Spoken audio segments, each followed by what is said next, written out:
Greetings to all. I am Renee Meyer, pastor at First Presbyterian Church of Murray, Kentucky. It is my esteemed pleasure to be with you and with our guests for this critical dialogue.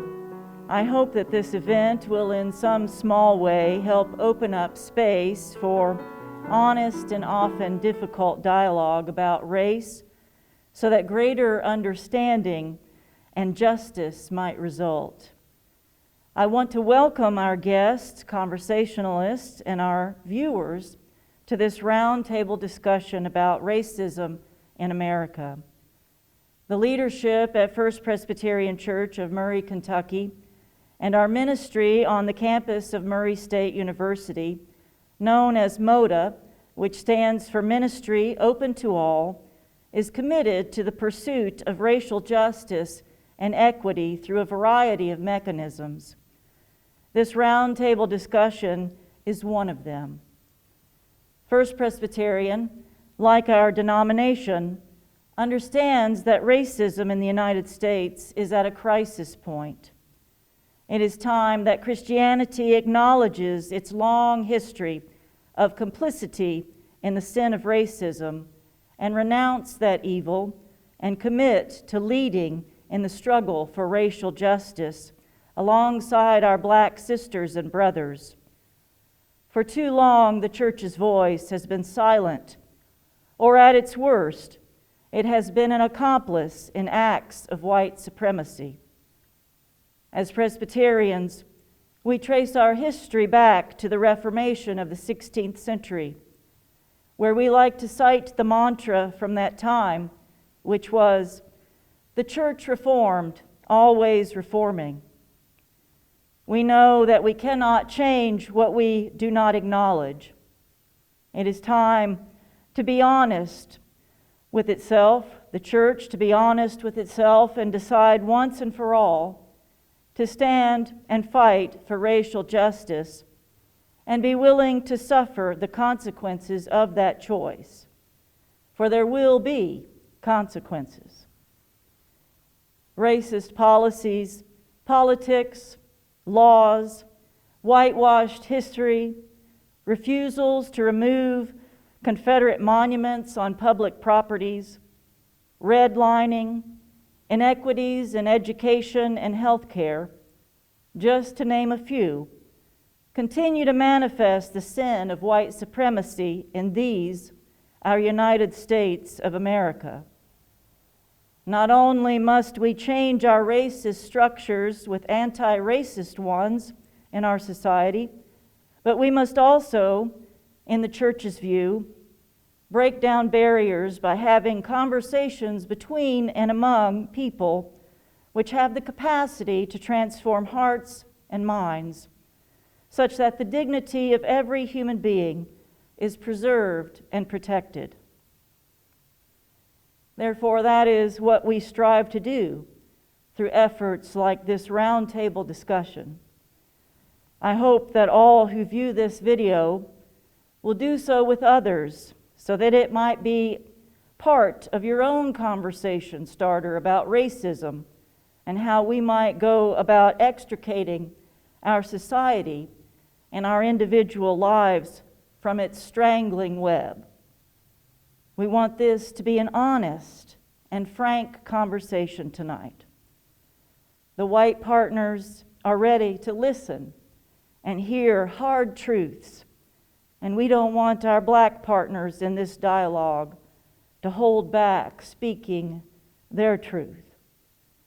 So with that said, I would tell you that we are privileged to have as partners in this dialogue some friends from Murray State University and First Presbyterian Church. As moderator, I will introduce our guests, and then I will begin our discussion with our first question for the group.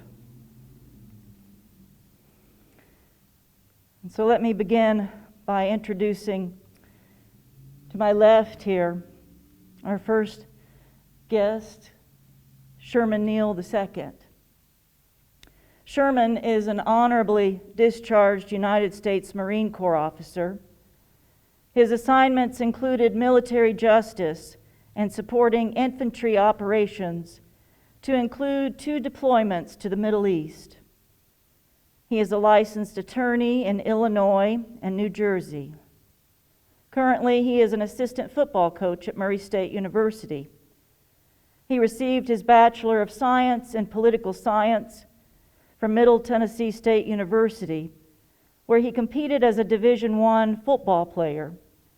He also has a Master of Science in Sports Business from Temple University, as well as a Juris Doctor from West Virginia University School of Law, and he is currently pursuing a Master of Law in Sports and Entertainment Law from the University of Miami School of Law.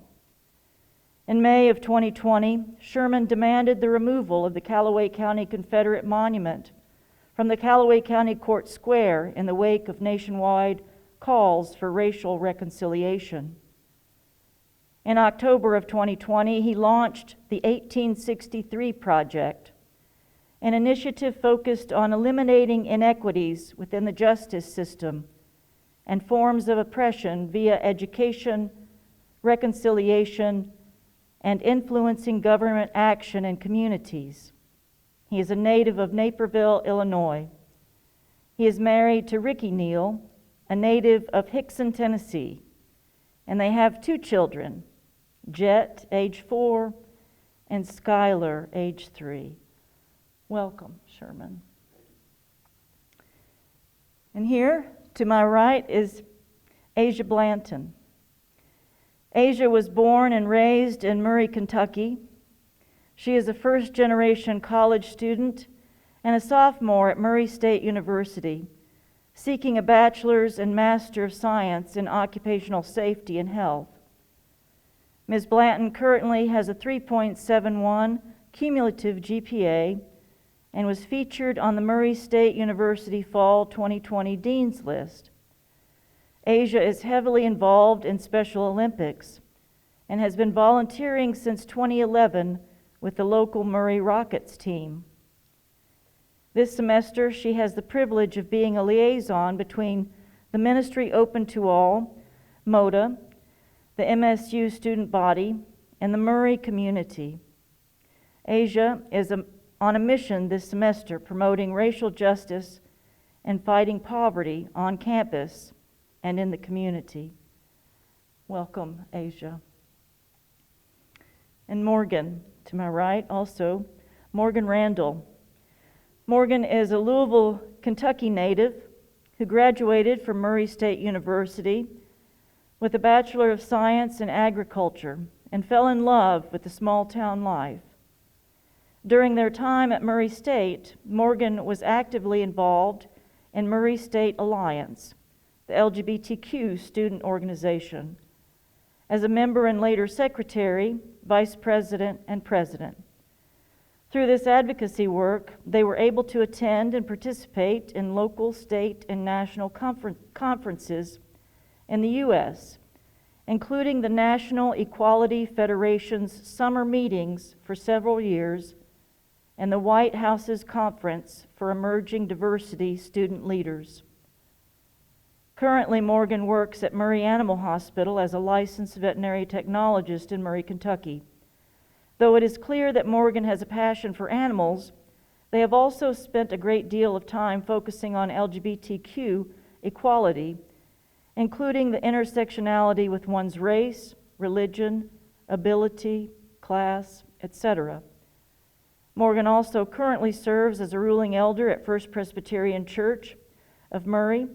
As a queer leader in the church, Morgan has been working towards more inclusivity for all minority groups so that they may feel welcome to join in at First Presbyterian and further their faith journey.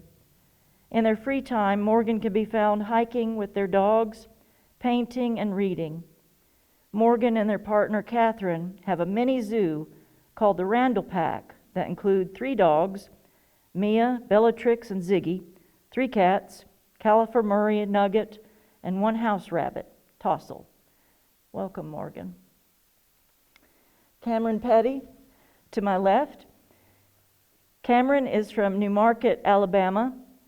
He is a senior student athlete at Murray State on football scholarship, earning his Master's of Communication, and he graduated from Murray State in May 2020 with his Bachelor of Science in Advertising with a minor in Marketing. He is the football representative on the Murray State Student Athlete Advisory Council, as well as the Diversity and Inclusion Team. Welcome, Kameron.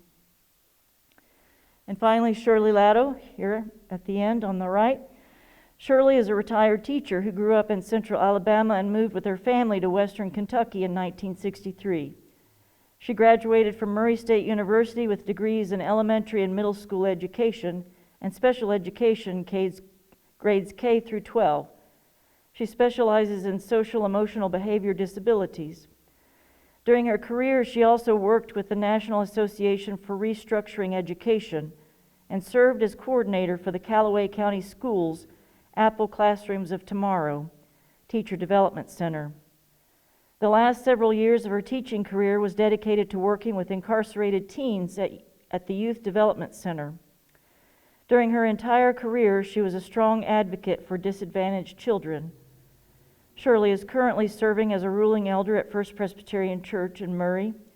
She has served as a past elder. She's served as an elder in the past at this church as well. In addition to being active in the community, she is devoted to her children and grandchildren. Welcome, Shirley. Our discussion tonight will be divided into three main sections, and they are the Confederate monuments on the public square, racism and personal experience, methods of intimidation in a system dominated by white supremacy, and then we will end with the effects and conclusions. And so I want to open with the Confederate monuments on the public square. So the question is, let's talk about the power of the South's lost cause narrative, whereby fabricated memories, false history, and lies, have fundamentally shaped many Americans' understandings of the Civil War. How have you seen this lost cause narrative play out in your conversations with people who are there on the Murray Court Square to support the Robert E. Lee statue's presence there? I guess I'll start since probably caused a lot of problems talking about the monument in the first place here. So thank you again for the introduction. I really appreciate the time and opportunity to speak to all y'all and learn from y'all, and hopefully I give y'all something. I know I've already gotten something just from hearing y'all own backgrounds. So to get to that question, I think I'll start with, what made me want to write that letter in the first place, because it's been a long 9 months, and I think that gets lost a little bit. So for me personally, I've seen these monuments, these street names, these high schools, elementary schools, who knows what else named after Confederate people throughout the United States. Something I do that's kind of weird, anytime I drive by something or a town on the highway, I'll go on Wikipedia, awesome resource, and just Google, why is that town there? What's present in that town? And you can learn a lot just from doing that. So for me, I usually start the story with, I Googled Murray, Kentucky. When you Google Murray, Kentucky, the first thing that shows up is the Confederate monument of Robert E. Lee in the little pane to the right. It tells you a lot. It tells you a lot about values. For me, when I moved here approximately 2 years ago, I didn't do anything immediately when I saw that. Clearly, I moved here. So something changed between seeing that, knowing what these monuments represent, and then choosing to move here. And I'll get to normalization and how that happened and why that was okay, probably later on. But because it's normalized in the United States to have symbols of oppression to people present in public, I just accepted that as normal and something that you do when you go to the South. It's just no longer okay given what we've seen happen in the United States. So what changed for me? Following the public execution of George Floyd, for me, that was a trigger, knowing that this is not normal, this is not okay, and we can no longer just walk by these things.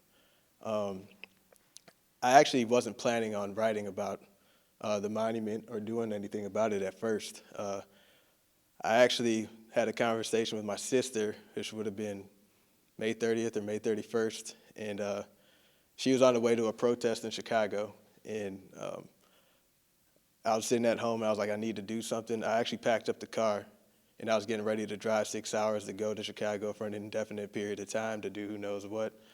And I ended up having a conversation with another coach, a coworker of mine that day, who I told him I was going, and he said, okay, and told my wife, and I don't know what the plan is, but I'm going to go up there.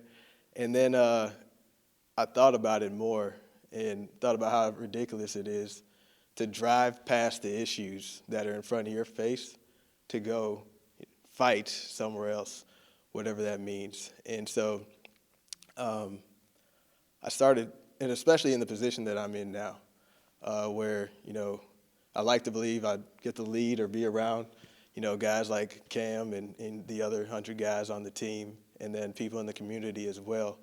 And really, by going to Chicago, it would have been going to a safe space. It's a place where, you're going to find allies. You may not be the majority, but you can surround yourself with people that are going to support you. So recognizing that, I started thinking of solutions and what can we do here? And how can we get a tangible victory? I'm not that naive. I recognize that, the reforming the criminal justice system in Kentucky is probably not going to happen immediately.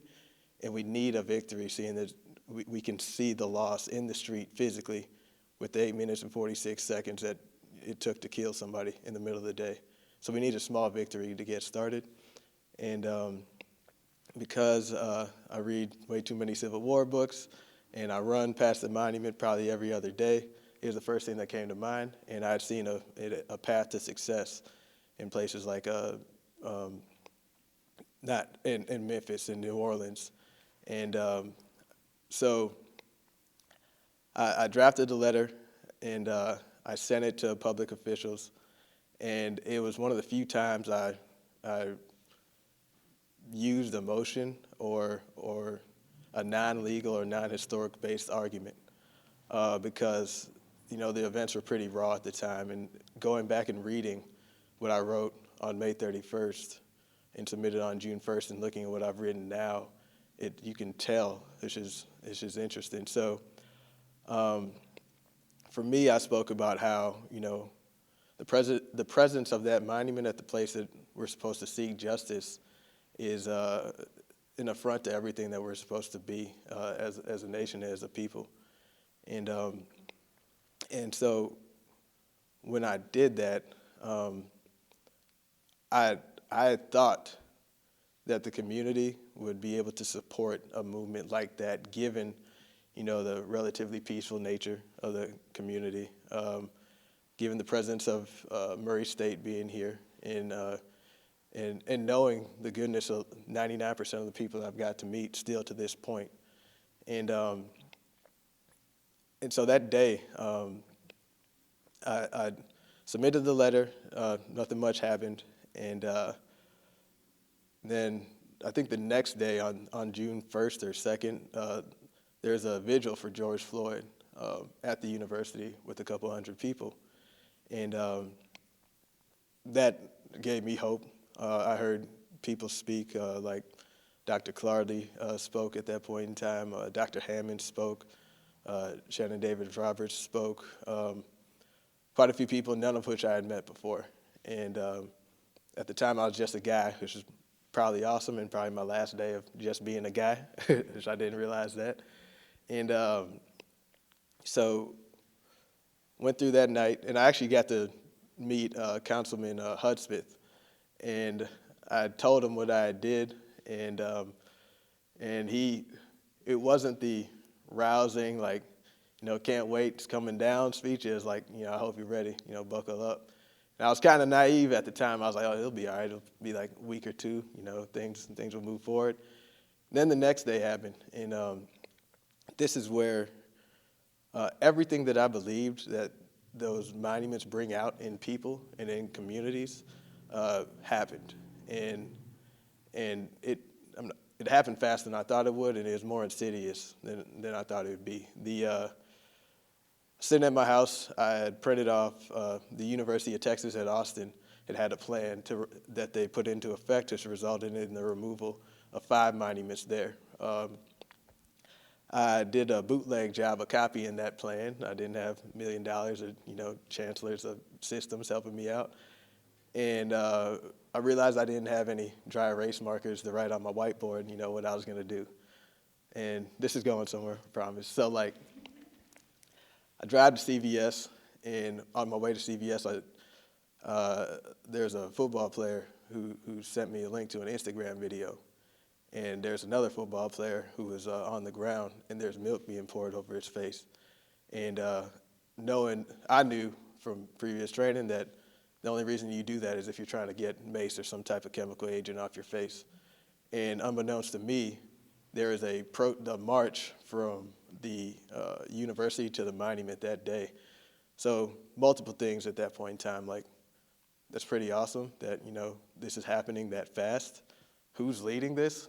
Sure, it's not me. I didn't, I was sitting at home with a dry erase marker. And then, what happens now? And seeing that happen was something I'll never forget, seeing that video, because I did the wrong thing initially. I did the comfortable thing. I got the markers, I went back home, and I started writing. And as I sat down on my chair, I realized that writing was my comfort zone. And whatever I'd written from, the first time I wrote to a city council member when I was in 7th grade, and I was trying to get myself out of detention that I probably deserved, up to that point hadn't changed anything. And people were physically being harmed.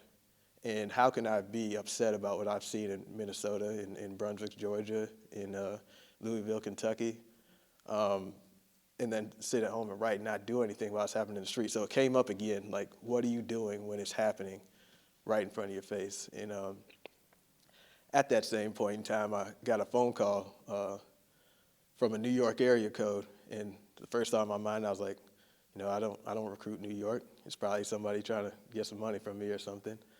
I picked it up, and it's like the other end said, "Hey, this is Amy from the New York Times." And at that point, I was like, "Okay, this is changed. This is a significant event here. New York Times calling Murray, Kentucky. I imagine there's not too many times that happen." So I spoke with her, and I went to the square, and I didn't really participate. I just walked around the periphery, and I just watched. And it's still surreal, even 9 months later, but it certainly was then to see the square ringed with people who I suspected were not happy about someone wanting to remove that monument, and the passion that people had, and several of those people being players or other people that were maced, having conversations with these people still, which is why, frankly, to this day, that's where I draw strength from, to not do anything bad, because they can do it. And so and I thought that was it. I thought that's what it would stay at. I still hadn't had an appreciation for the systemic level of bad that happens when you have these things here. Suspected it, but didn't think I would see it again right in front of my face. And so that happened that day. Within 2-3 days, 10,000 people signed a petition. We had Confederate bastions such as Richmond, Birmingham, Mobile remove theirs. And I was convinced that, success is imminent at this point in time.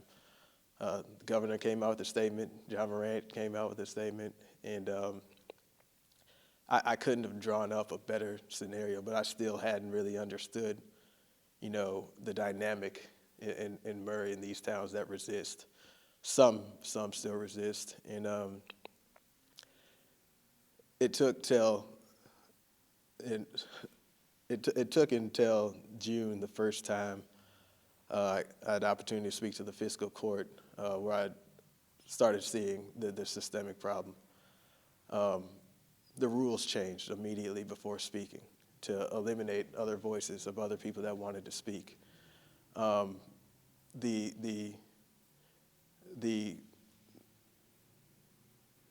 commentary from public officials wasn't there yet.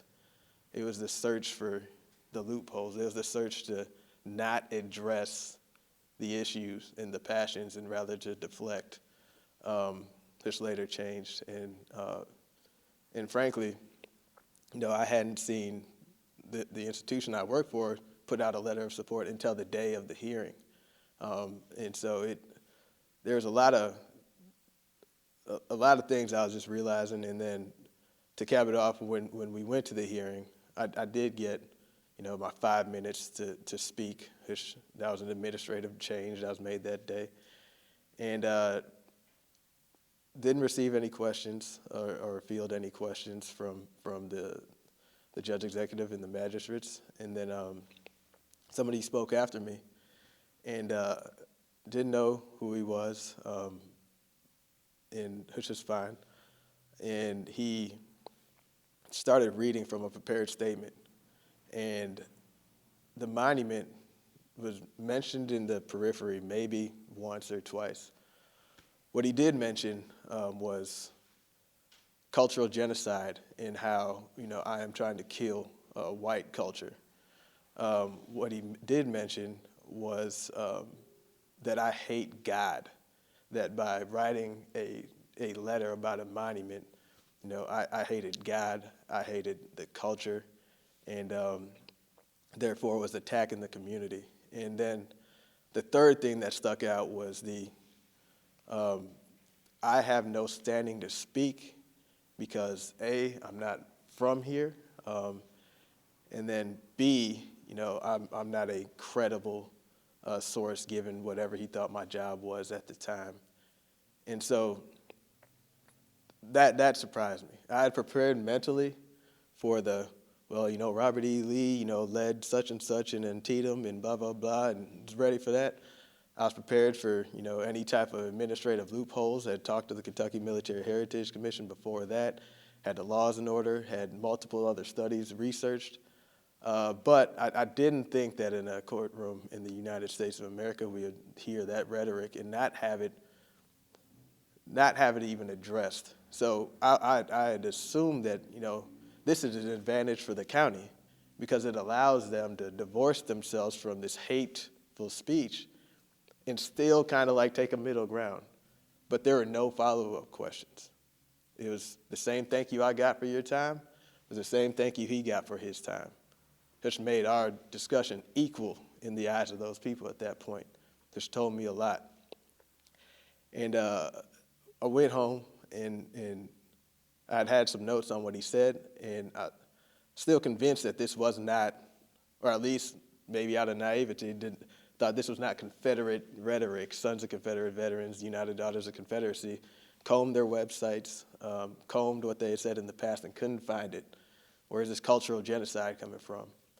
And I found it in the explicit doctrine of neo-Nazi groups, specifically the neo-Nazi group that had the Unite the Right rally in Charlottesville, where they killed a woman for talking about the Confederate monument there and the legacy of what that is.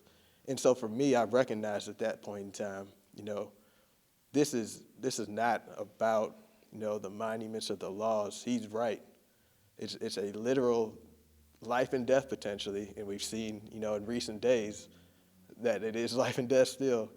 A battle for who we are and who we want to be, and that completely changed my outlook and opinion of people. And the main thing that it did at that point was eliminate the both sides. That's something I'll never speak to again, because there's not two sides to this.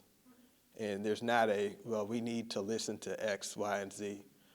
We have been for at least the 111 years since this monument has been here. We have been for the 400 or so years since we first touched the shores over here with slavery. And it's time to cut that out and use our voices to represent the right side, because there is a right and a wrong here. And I'll take up the whole time talking if you go through the next 8 months of what happened, but it gets progressively worse, as we know. So there is a right and a wrong. And I know for me, I'm glad to have spoken about the monument because it's given so many more people an opportunity to see that. Like I said, when I was packing up the car with no plan and writing with no plan and Googling, there's still people every day doing that. And doing this today is me doing that. I've never done this before, and I'm just glad to see that. So if you're watching this, obviously you're doing that right now. And so the critical thing that I realized in June, which I hope people realize today, is that doing what you did before didn't work, and that was me in comfort zone. And so you have to do something. These conversations, these half circles have to happen because the way that we've been doing it isn't, and they're telling us what they're going to do. And so it's just hard for me to, especially in a community like Murray, is, when people say they're shocked about what happened afterwards, a lot of the same people that are shocked that, we had an insurrection on January 6th. There's a man who previously occupied that office who said he can shoot somebody in the middle of Fifth Street in New York and get away with it. So, right, wrong, or indifferent, we have to humble ourselves to recognize that we're not who we think we are, and have to address that and reconcile that. This is why, the root cause of why I chose the monument, because I knew, pulling that up will bring up the roots of all these other things that we got to talk about. Cam, when you were introduced, I saw some recognition in your eye from these being from Alabama too. And having spent my formative years in Alabama, there was so much in my life that I didn't realize. Of course, I was a child, but the mere fact of when hearing Dixie played, we were automatically supposed to stand up and put our hand over our heart. We were kids and we had no idea what we were doing. But what I want to say to you, Sherman, is thank you for speaking out, writing a letter, and then having to deal with all the fallout from that too, and doing it so well. But you're absolutely right. These conversations do have to occur, and we have to put aside the tendency we have to not speak just to keep an even keel or the peace in a community. So, again, thank you for saying that. So, normally when I'm there on Saturday mornings, because I go there mostly every weekend, somebody from the other side will ask me my opinion. They know why I'm there, obviously. And every time I say how I feel, they come back with, I'm not from here, but I was born here. I've been here this whole time. And then when I say that, they say that if I don't like it, I should just go back to where I came from. And they're referring to Africa. They told me that. So that really actually hurts my heart because they're not even giving me a chance. Like, I'm not saying that I deserve that from them or anything like that, but for them to walk up to me to ask me my opinion, and then I give it, and they just disregard everything that I'm saying, and then just tell me to go as if I don't have a reason for being there, and they'll like be out there. They're as dedicated as I am out there, and they have big signs now, and they're getting way more aggressive. And then last weekend, someone was waving a gun, and then it was just a mess. And the moment that I think that we're progressing a little bit, like our group on moving the monument is getting a little bigger, the other side is a little bit more aggressive each time. Or especially during the election, they had Trump flags and Confederate flags waving and things like that, and that's actually pretty terrifying for me. I'm not gonna lie, but I'm not gonna give up, because that's exactly what they want me to do. They want me to back down. They want me to leave. They want me to be quiet. They want to make me a little confused. They want to make me feel like I don't have a cause or anything like that. But I know I'm out there. They know I'm out there, and I feel like that's why they're so passionate too, because they know that our group is getting bigger and their group seems to be getting smaller, and that's what they don't like. So that's why they have to be a little bit more aggressive, because they know that eventually, I'm very hopeful that it will come down. So that's it. And there was someone waving a gun. Yes. Can you say more about that this weekend? Was there any accountability for that? Who saw that? Okay. What happened there? Okay, so it started off, somebody from the other side, he's out there all the time, no matter if it's like snowing or anything. He has a huge sign that says keep the monument. He came over to me, asked me a simple, why am I there? I told him. And then another person walked up, a huge group of people actually walked up from both sides. We were having a casual conversation, and all of a sudden it got heated out of nowhere. I don't really remember how that happened. And somebody on the streets was in their car, and they said, the monument's gonna stay. That's basically what they said. And then all of a sudden, one of the people from our side, one of the people that wants to have it moved, they walked over to the car. They had like a conversation that was pretty loud, and then the person pulled the gun out and started waving it and said that they weren't going to shoot. They weren't going to shoot the person because so many people were out there. That's the only reason why they weren't going to shoot. But I'm sure if nobody was out there, they might have done it. Actually, I'm not sure, but I'm just saying, like, if that's the only reason why they didn't do it at that time. And then luckily someone was recording, so they saw that person that was waving the gun saw that. And then the light turned green and they drove off.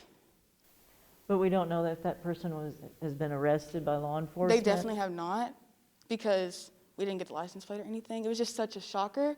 And as soon as that happened, I left because I didn't want to risk it happening again. So This past Saturday with the weapon, so I was not physically there. And I learned more about the systemic issues that we face by not being there than by actually seeing the weapon itself. And I say that because we had the privilege of having 3 media outlets cover what happened. One being WPSD, one being WKMS, and one being the Murray Ledger and Times. And WKMS put out an article and explicitly referenced the status of the investigation, the allegations, and the weapon being flashed, which is assault, in the direction of 20-plus people, to include children.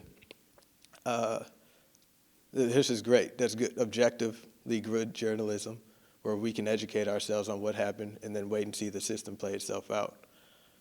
Then by Tuesday afternoon, there's an article from the Murray Ledger and Times, which is about how peaceful demonstrations and talks in the American way of having debate in the spirit of Lincoln and Douglas took place at the square, with no mention of an assault, no mention of the fact that children, old women, old men, young women, had a weapon flashed in their face for the 3rd time over the course of these events. And so, you're faced with 2 decisions mentally when you see that. It's A, innocence and incompetency. Maybe they just did not know or did not have the access to the same information that the other outlets did. Or B, maintaining this false sense of security, this false sense of friendliness and safety is more important than locating the people that are willing to assault people and have deadly threats. Because that's wanton endangerment. That's a crime.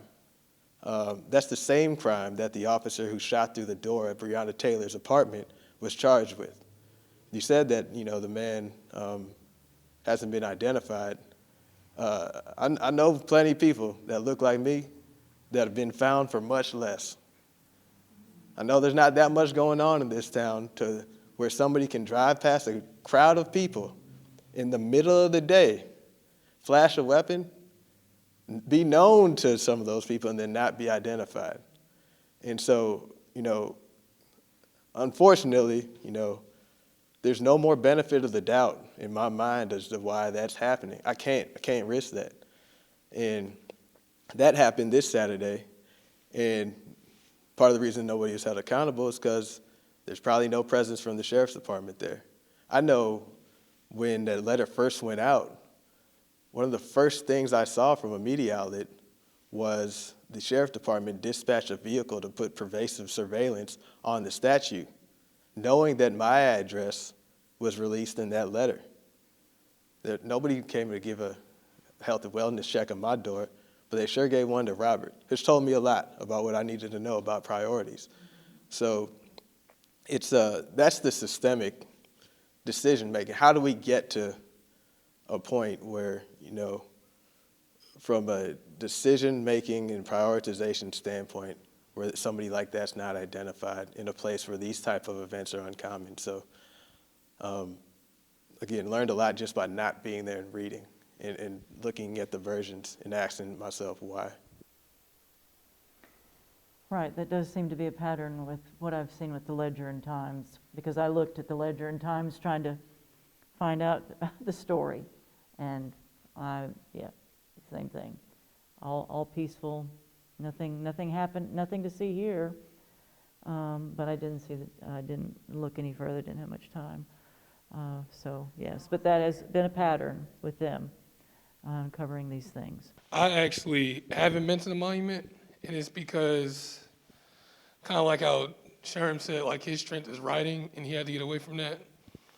My first reaction to some of this stuff is, we've talked enough, we've protested enough, I'm a football player, so my first thought is aggression and, fighting. Like he's mentioned, you see your teammates on the ground after a protest, and my first reaction is where we gonna meet up, where we gonna go, what we gotta do. So I tend to stay away from the actual protests and stuff just because I don't trust my raw reactions to, I see somebody with a gun, my first reaction may not be get away, stop talking to them. It may be, get out the car, what you gonna do, So I kind of stay away from the protests. So I have not been to the monument here, and part of that originally started because I was working. And, then it sort of developed into, was that where I needed to be? And what were my reactions going to be in that space? So that's mostly why I haven't been, to our monument here. I do a lot of behind the scenes, or I like to address people on a more personal level, and I don't feel like I have always been as effective just standing. And I definitely don't know that I have the personality to have the type of conversation that I think is needed with the opposing side.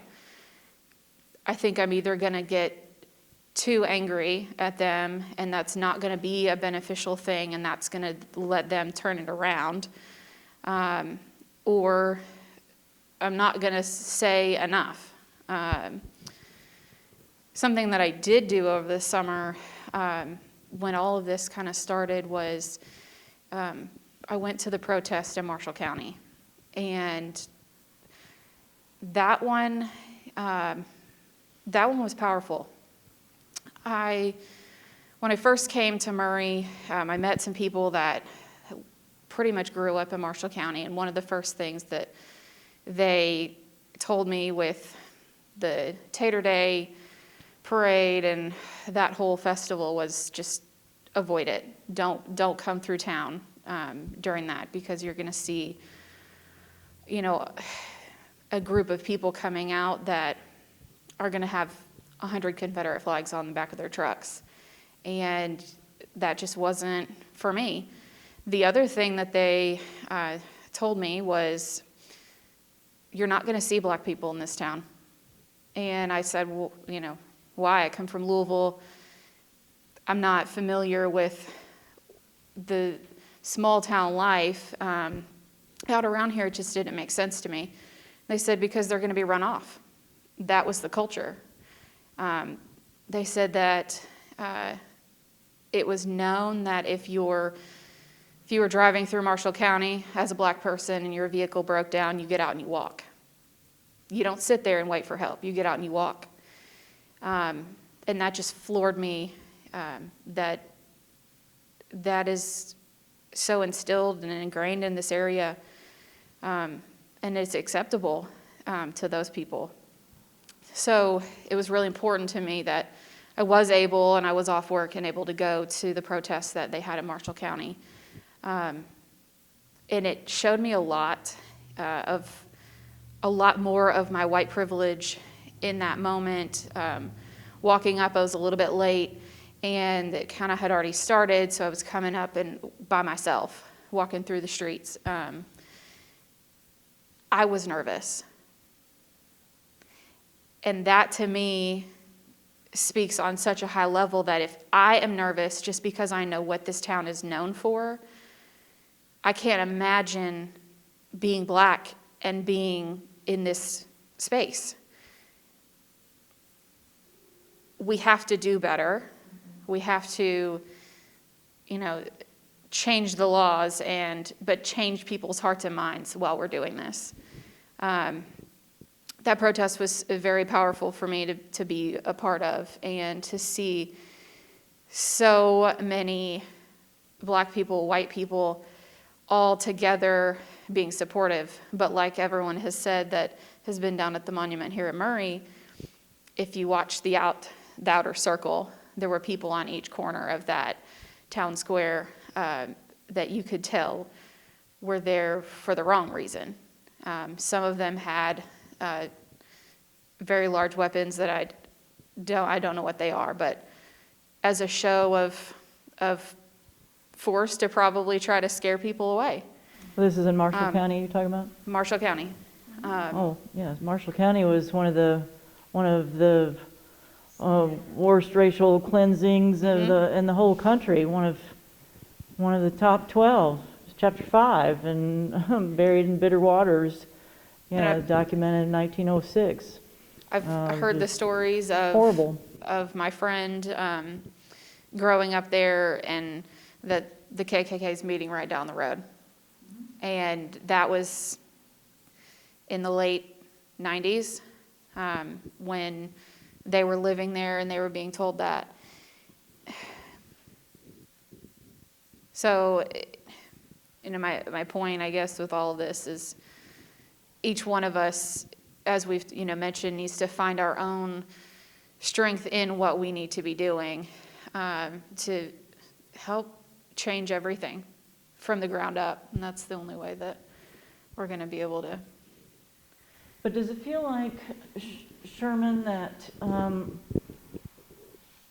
you're fighting this battle alone? I mean, do you feel like you have a solid, you feel like there's solidarity with the white folks that are advocates for racial justice, or not? I mean, I like you write letters, I preach about it. I need to get off my rear end or get out of the pulpit and do more. And so I hear that and resonate with that 100%. I know there's more people out there that want to be there to do more and to have our voices heard. So the short answer to that is absolutely not. It's definitely not alone. And just because that story about Marshall County, because I remember that protest, because that's another one that I wasn't at. And the reason I wasn't there was because the people who are organizing it, who I've never met, it's pretty cool, we're calling it Love on the Square, and they did a similar one here. And I'm kind of like Cam, where, you know, there is no love in this. You know, when I've had a teammate, a friend of mine, shot and killed by the Los Angeles Police Department, unarmed, and that was 2012, same year that Trayvon Martin was killed.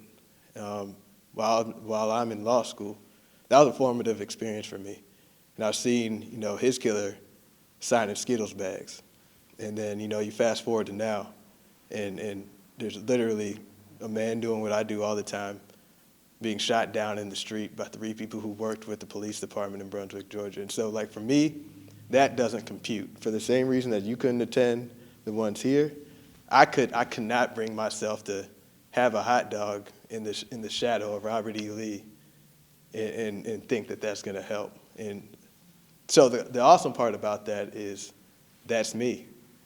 And the same reason I don't have to go to Cam and be like, you know, why aren't you doing this? Or, you know, why aren't y'all doing X, Y, Z? Or, you know, if you risk COVID to go to Walmart, but you can't risk COVID to come stand, you know.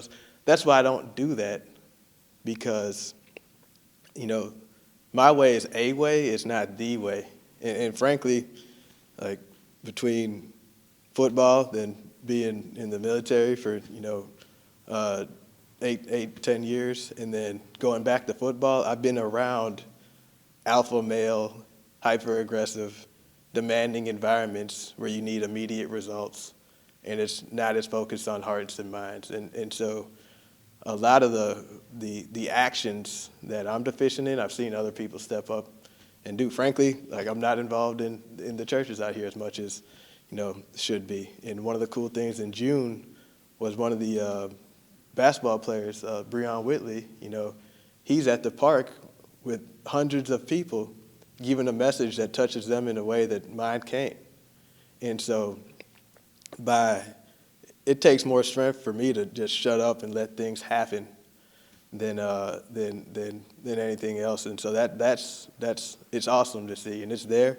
Is it where I think it needs to be? No, but I mean, I'm also not from Murray. I understand, like, culturally and ethos-wise and change, that, you know, it's probably going to take different tactics than I would employ. But I do think that there's an obligation to understand and respect how bad the problem is. And that's where, you know, I'm concerned. And that's where I have questions about the pace and the time and the when. Are you going to hold somebody accountable? And the what are you going to be let said before you change out of your comfort zone somewhat? So I see all those things. And then really, that's looking at the right now. And then I wanted to quit several times. And I can recall, like, man, I don't know what to think about. Then John Lewis passes. And, you know, I read about him and his age, and, like, his original message at the March on Washington was not what he wanted to say. It was a lot more sounding like more militant John Lewis. And even with Martin Luther King speaking, you know, now, because of what's happened now, being able to read his other works, I can see him working through the same processes. And then, you know, even this past week with Hank Aaron, and seeing what he's had to do consistently, and understanding that, you know, because this problem is pervasive, even if it comes down, we know something else is coming back. Hank Aaron, you know, before he died, he was addressing the Senate race and the civil rights struggle. After completing, you know, integrating baseball, being a major person to integrate baseball in dealing with racist threats to his death, John Lewis got the Voters' Rights Act passed, had it rescinded, and died having to fight again. So I also understand that, you know, it's more than a fleeting moment of time for all of us. And so there's just going to be different ways and at different ages. Because I know at 22, 23, I would not be writing or doing what I'm doing now. I'll be more along the Cam side of things. And so, and just the ability to go there and withstand, somebody walks up and they have an AR-15 or an AK-47, and it's an intimidation tactic. That would have made me feel a different way, growing up in a nice, safe suburb of Illinois, to, okay, I've seen plenty of guys doing that actually do bad things. What are you doing? You don't even have a magazine in there. What are you going to do? And so, I can do that and I can process it, but I can see how, that doesn't work for everybody. So that's why I feel like my role, it's I can do that. And I don't feel that other people are obligated to get to that point yet. Maybe I need to get to the point where I can go lay in the street in the middle of the square in Bend. I don't know if that's going to happen, but so I'm trying to work myself towards that as well. I think we just have to push ourselves to do more and be better, I guess, is the whole point, right? We could do this several more times and, still not hit the tip of the iceberg, which is something we really need to do. It needs to be an ongoing conversation in the community. And I think that is one of the things that Shirley was asking, and one of her questions, I think, is how do we go about changing hearts and minds in the community? How do we go about, I don't know, I think we can't do it right now. It's going to have to be post-COVID once vaccinations are pretty well at a higher level. But, I had this vision for a while that maybe we could have these community dialogues at a neutral space somewhere like the transit center, or, Murray State would be a great place, but I think, people like folks that support not moving Robert might be intimidated to come on campus because that's a academic institution. Smart people are there, and a lot of folks don't want to go to places of higher learning to have conversations like that. They're intimidated by that kind of environment. So more of a neutral place, like maybe the transit center office. Have a meal, a catered meal, and roundtable discussion. Have a keynote speaker where you just have somebody constantly coming in, whether it's a once a month thing where you have a keynote speaker talking about some aspect of race. And then after they give their 20-minute talk or 30 minutes, then they throw out a couple of questions for us to talk, at the tables.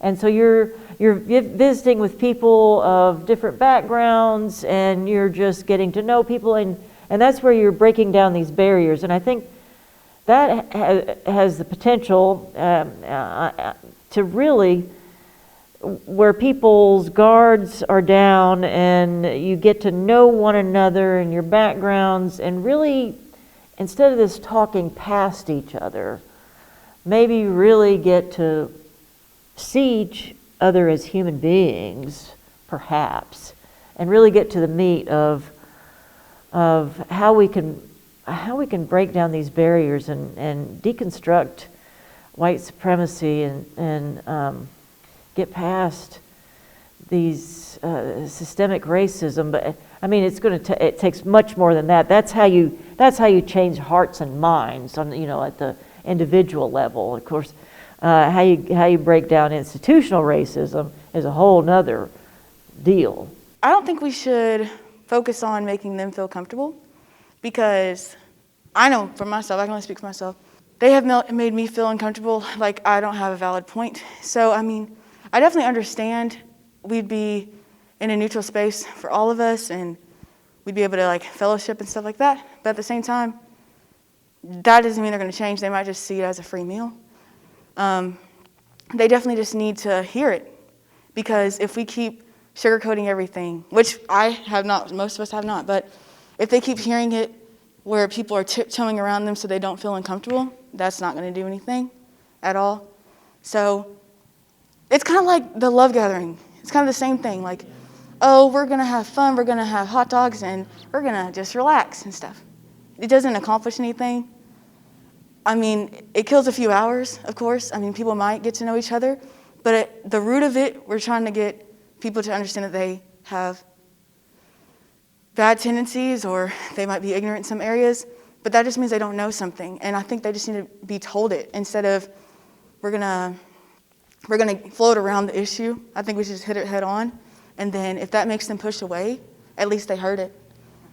That's Oh it. yeah, you're probably gonna get more likely the moderate progressives at these that don't totally understand the depth of the issue, and maybe those are the ones that you're going to educate. But I agree, you can't tiptoe around white people.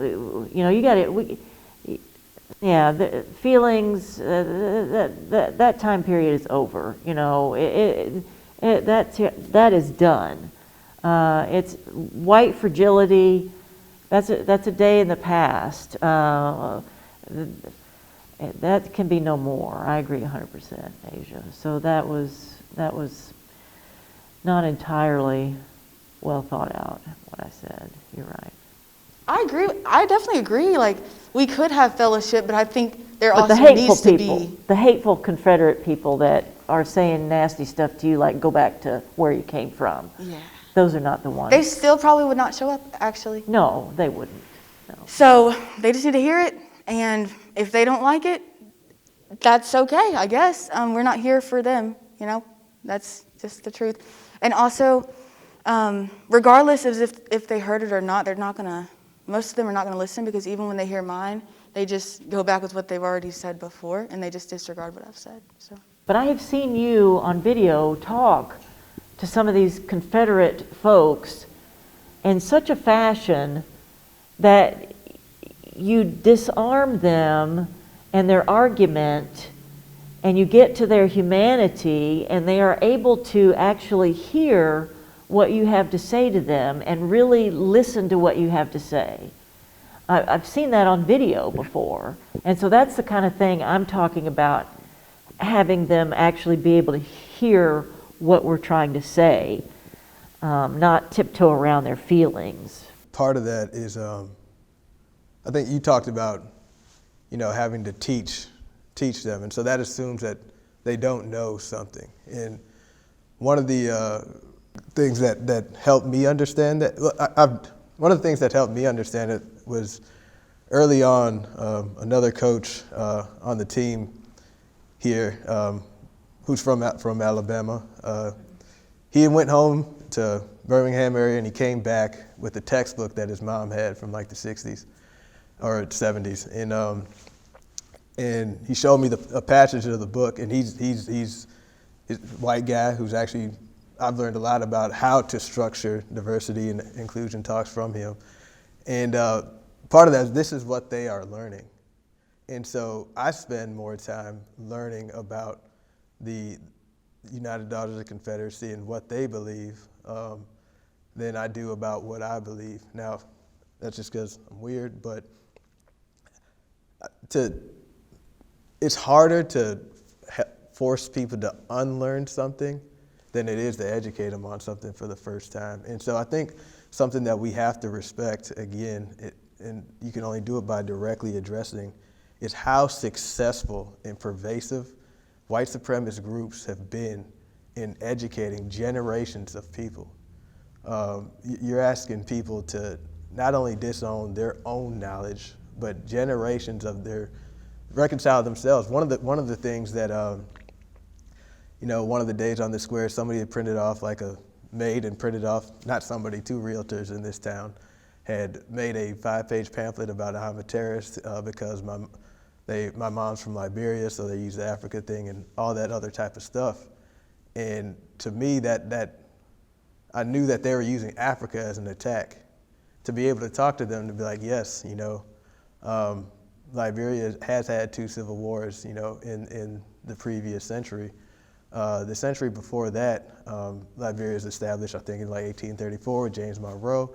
they actually sent slaves back over there. And the reason that they had those civil wars 100 years later is because they established a plantation system and treated people differently based on their skin tone and the economic system that they learned from your ancestors. And so we've collectively learned from that, reconciled, and Liberia now has a female president, is progressive. You know, where are you at, you know, in your reconciliation process? Thank you for bringing that to my attention, blah, blah, blah. That pains me, and I may want to physically accost the person, but, you know, I can get past that. But, like, so I think the way to disarm is to do that. Now, there's a floor that you can't go beyond, and that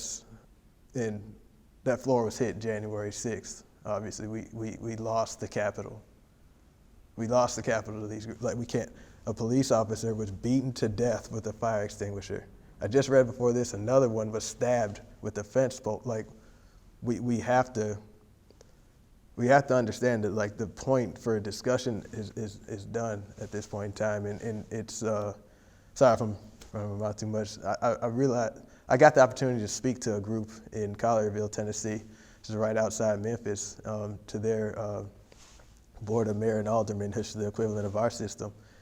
And I got to thinking, like, what's worse, to speak and not be heard, or to not be heard at all? And so you're right, like, speaking is great, but if we're not being heard, then we have to find alternative means, and don't know what that is yet.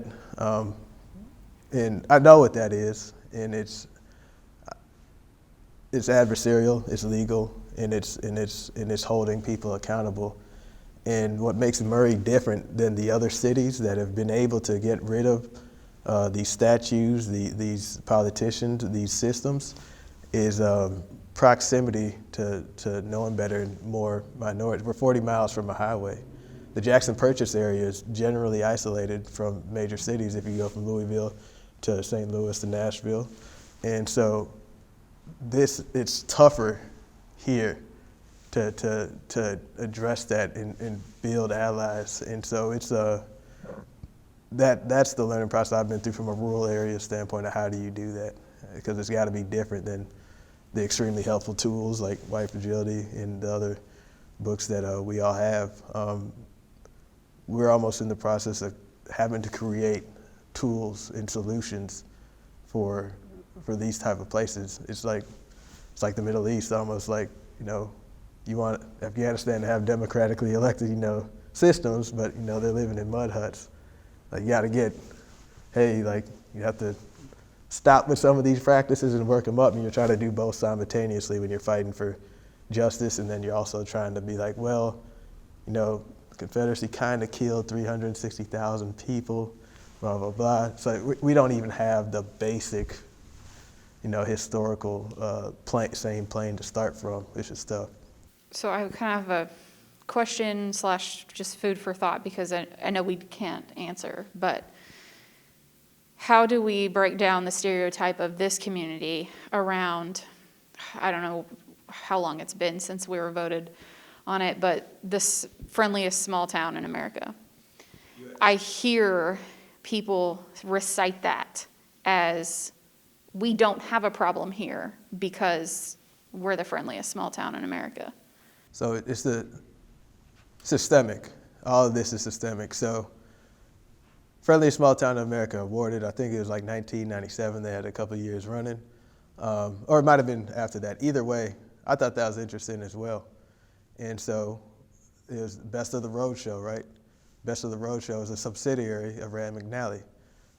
You go on their list of people that go through and award these cities, and you look at the list, and the list is pretty homogenous. You know, white women aged 22 to 30.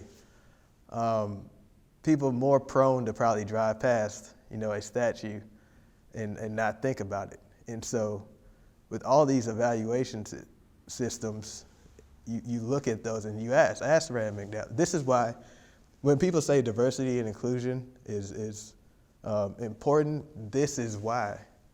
Because you expose yourself to risk by closing off, outside thought. If you don't include somebody like Asia in that group, then you're probably going to do something that's going to look pretty stupid later on.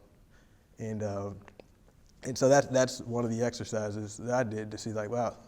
And immediately they disassociate. They say, well, we didn't award it since, X amount of years. And then you can get into, well, they're using your trademark, on their official government documents.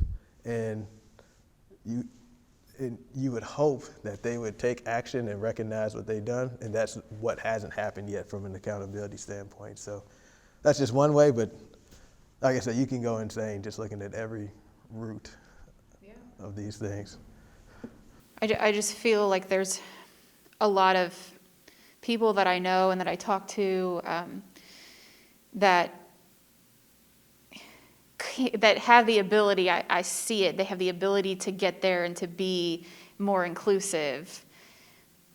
But there is that barrier of they don't see it, and why don't they see it, and how do you help them, how do I help my fellow white people come around and see what they're blindly looking past what is blatantly there.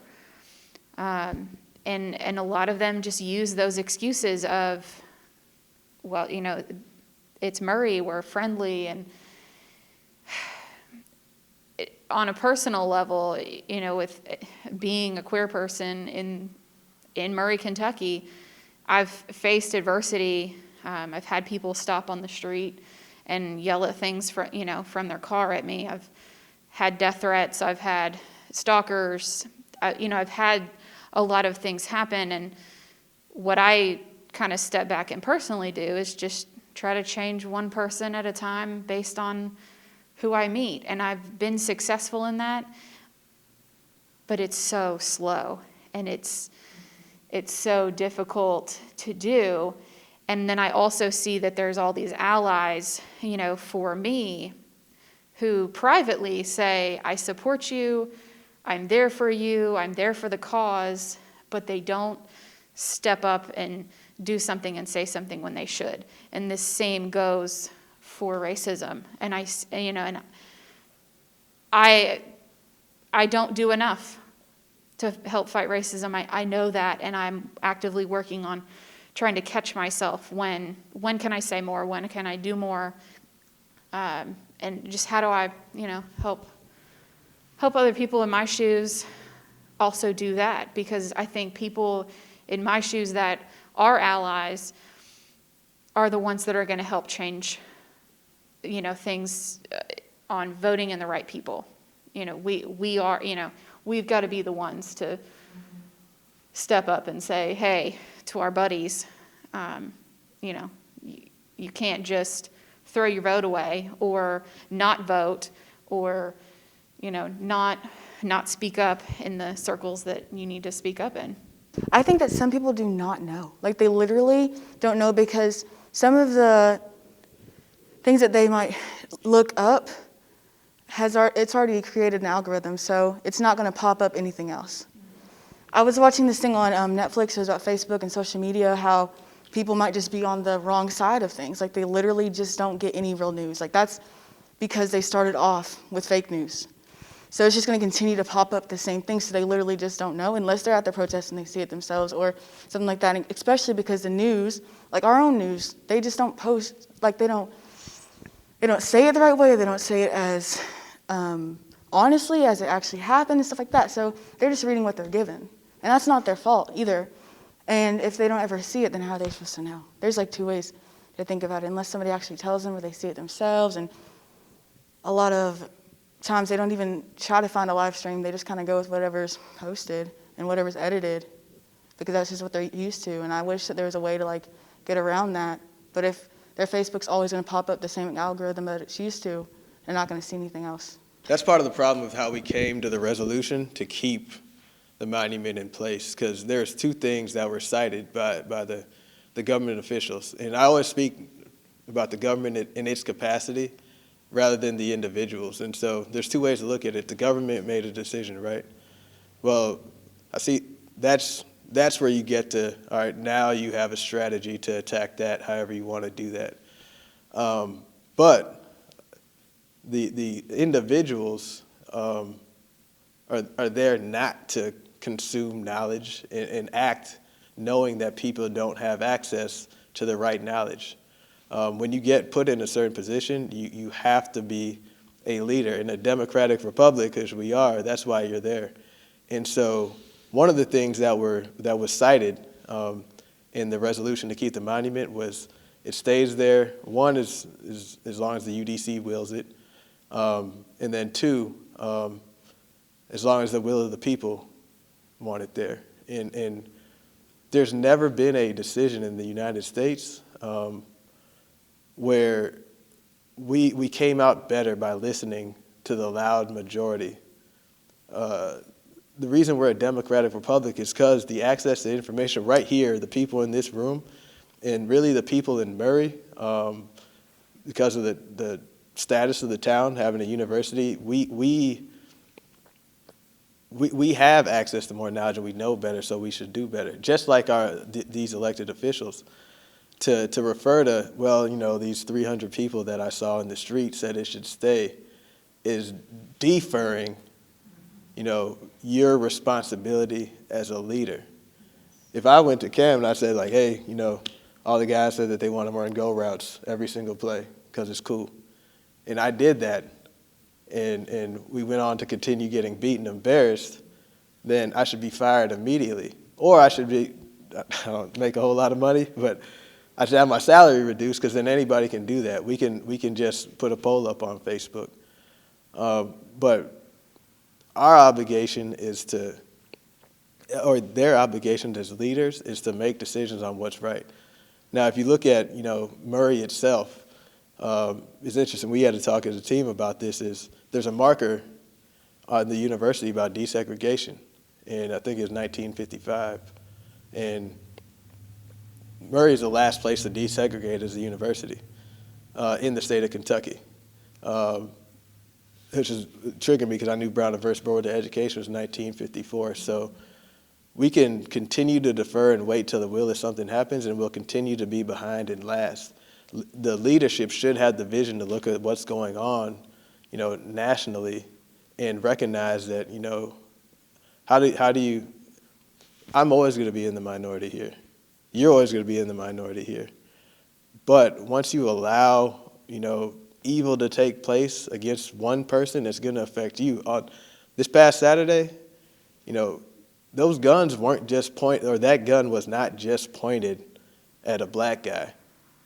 That gun was pointed at someone who looks like you. Just like the woman in Charlottesville, Heather Heyer, she didn't look like me. She looked like you. She was killed.